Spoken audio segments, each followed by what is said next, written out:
we are part of the overall security arrangement. I'm the vice chairman of the Committee on Security, Peace and Order, Emergency Preparation and Response.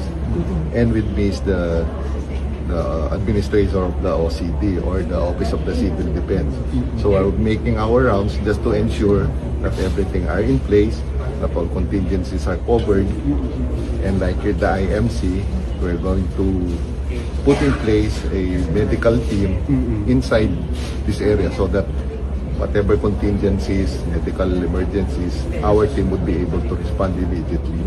And that concept is being executed throughout the whole island of Cebu to ensure that the ASEAN hosting of the Philippines would be a very success.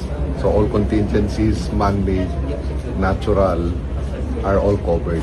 So we are making the rounds because this is the critical day and to ensure that everything are in place. And everybody is in place na. Oh yes, we've been practicing for quite some time already, and the regional director of the Police Regional Office 7, General Abad, is on top of the situation, and the chairman of our subcommittee, Under Secretary Nestor Sanares, is already doing the same thing as what we are doing here.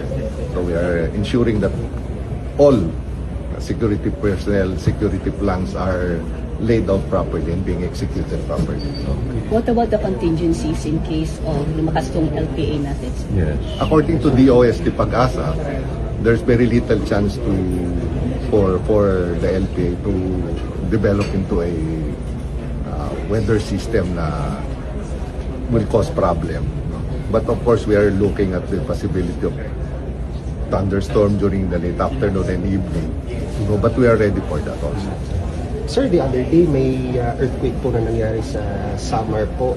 For earthquake simulation din po ba, may contingencies na rin po ba tayo na i-prepare just in case po may maginig or aftershocks po pong mangyayari?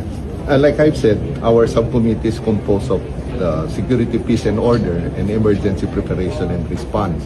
So for natural disaster like earthquake, that is covered by the EPR. And the whole team of OCDs is here together with their agency partner, are ready to. Okay. Sir, thank you very much. Thank you po.